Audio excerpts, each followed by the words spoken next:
Hello teacher, nice to meet you. My name is Doris Paola Orjuela Garcia and I'm going to answer the question. Okay, why did you decide to become a teacher? Okay, this question is so very important for me because I love it, teach English. And I remember when I was a child, I liked to play with my friends. And for example, I am a teacher and you are my students. It's my vocation, it's my passion.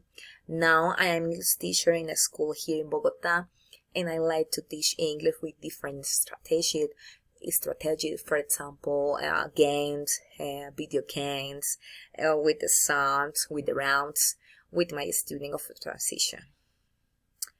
Think about the best teachers you have had. Why were they good teachers? How did they influence your life?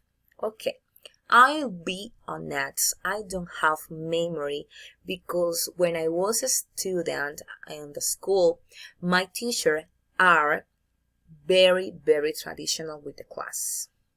Okay, what do you see as the major challenge facing teachers today?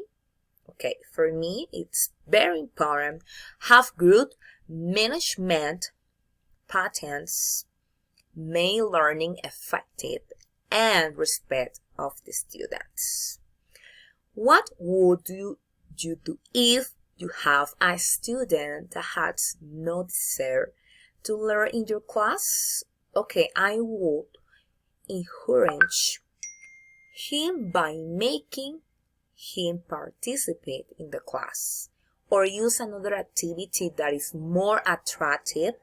For example, game. Okay, and the final question. How do you feel about homework and examination? Are they necessary?